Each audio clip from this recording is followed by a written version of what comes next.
He sticks a bomb inside a man's arsehole in this film. And it is fucking brilliant.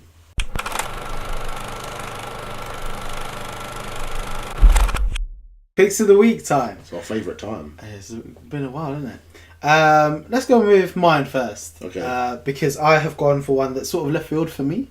My first... Left, isn't it? Yeah, I don't actually understand that analogy, but it works. Okay. I'm going for Trainwreck. It is a fairly recent film. Amy Schumer and Bill Hader. Oh, I love Bill Hader. And I mean, I don't know why I'm going to read the tagline off IMDb because it doesn't really explain anything. What is the tagline? Having thought that monogamy was never possible, a commitment-phobic career woman may have to face her fears when she meets a good guy. Look, that doesn't describe the film. Quick one. That's not a tagline. That's the log line. Fairs. I wouldn't watch that movie if I read the log line. Neither would I. But it is actually quite a good film. It's really funny. The cameos add and don't ever draw away from your main story, and the story is actually pretty decent. But more than anything, it is hilarious, actually pretty decent modern comedy that is worth watching. John Cena's best film as well.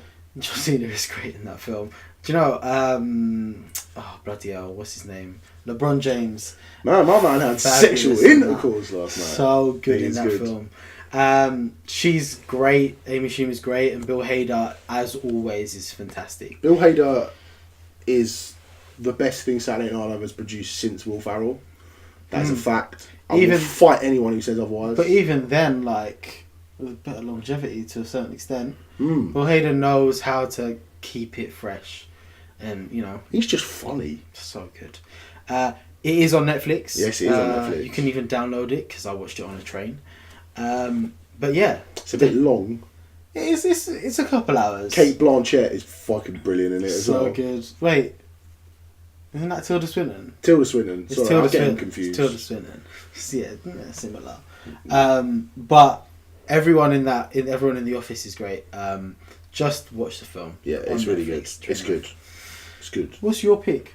My first one is Denzel Washington. Now, a couple of weeks ago I was a bit hungover, so I went on what I like to call Denzel Goes on a Rampage, which I found films where Denzel Washington, guess what, goes on a rampage. So the first one I watched was Man on Fire, and that's my pick of the week this week. One of them anyway, Man on Fire.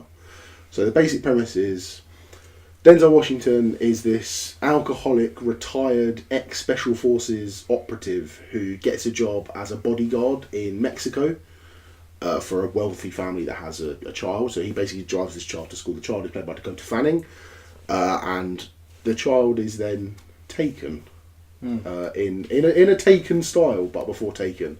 And he gets shot, and then he basically comes back and he's like, well, I need to find out where this girl is because she's my responsibility and now I very much love her.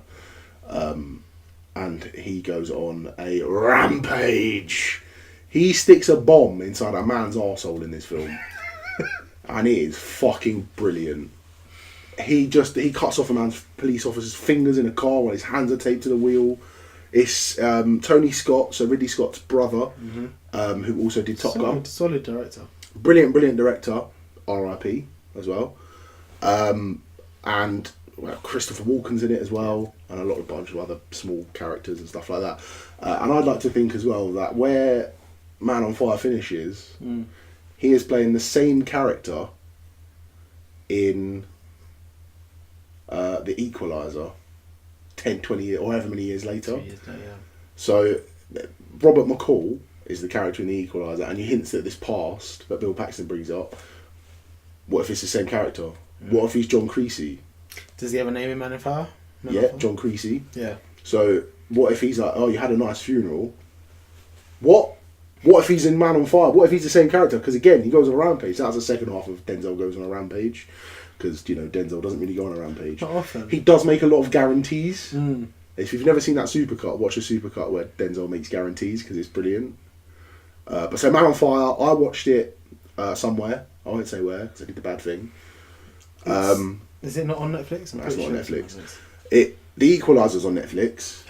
But it is fantastic. It's about 2 hours long. The first hour is building up the story, and the second hour is the rampage.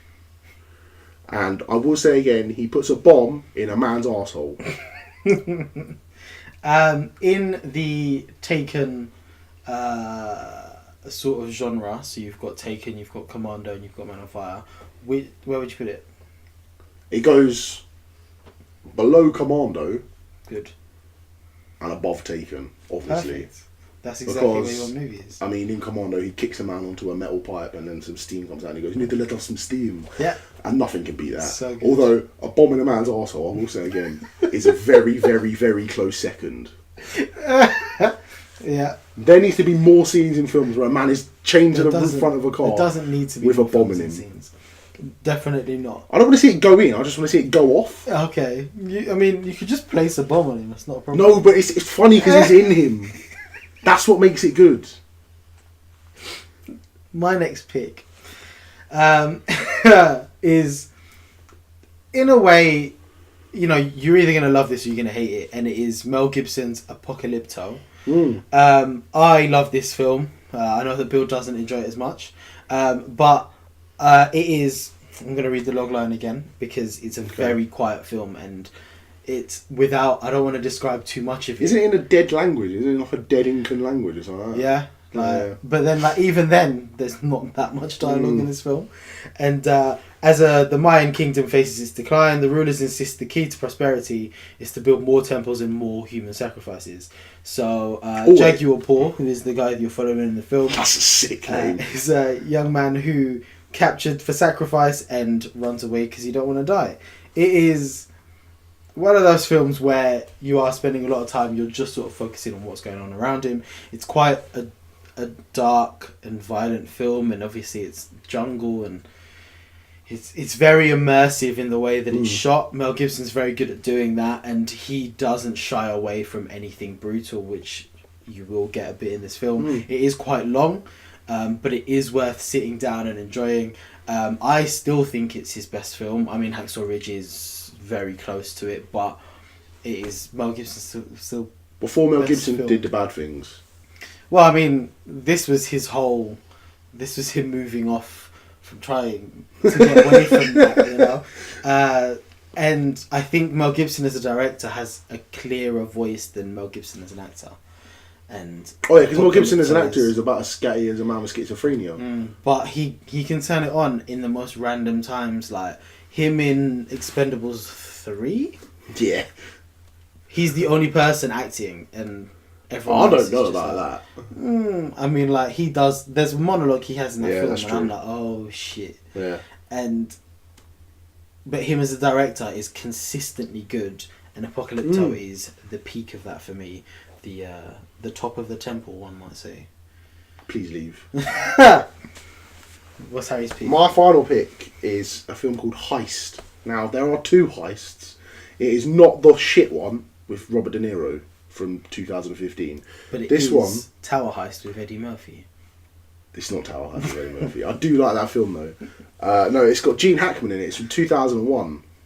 It's a David Mamet film as well. So David Mamet is a playwright who also did his only main thing I think everyone would know him for is Glengarry Glen Ross, which has some of the greatest speeches and the most aggressive use of the word cunt I've ever seen in a film. And just always be closing. And as salesman, I don't live by that, but I do kind of live by that. So the log line of it is a career jewel thief finds himself in tense odds with a lifelong partner, a crime boss who sends his nephew to keep watch. That, again, does not describe it. It's basically... So at the start of the film, Gene Hackman goes and does this bank job, and then he gets screwed out of the money by Danny DeVito, who's his fence, I guess, or crime boss. And then things descend from there. It's very wordy, which is what you'd expect from a man who predominantly is a playwright. But again, it is so good. I watched it the other day. It's on Amazon Prime. I don't know how long it's on there for, but it is on there. It's got Gene Hackman, Danny DeVito, Delroy Lindo, and my favourite actor, Sam Rockwell. Now, Sam Rockwell, unfortunately, doesn't do any dancing. He doesn't need to do dances. Sam Rockwell's fantastic. No, but if Sam Rockwell dances, then you know the film's going to be good. Okay. That's a fact. It's one of Gene Hackman's last films as well. Before he retired, yeah. Before he retired. Thanks, welcome to Mooseport. And it just shows how good of an actor he is and still is, I would imagine. Yeah. You don't lose it. I mean, he's fucking brilliant in this film. Come back to us, Gene. Come back to us. We'll make a film for you, Gene Hackman. You could be in this podcast if you want. Sean You just sit in Connery, the you corner. can stay retired. That's fine. Sean Connery, you can. But Gene. Gene, yeah, Gene. That was Picks of the Week. Don't forget to like and subscribe. Bye, guys.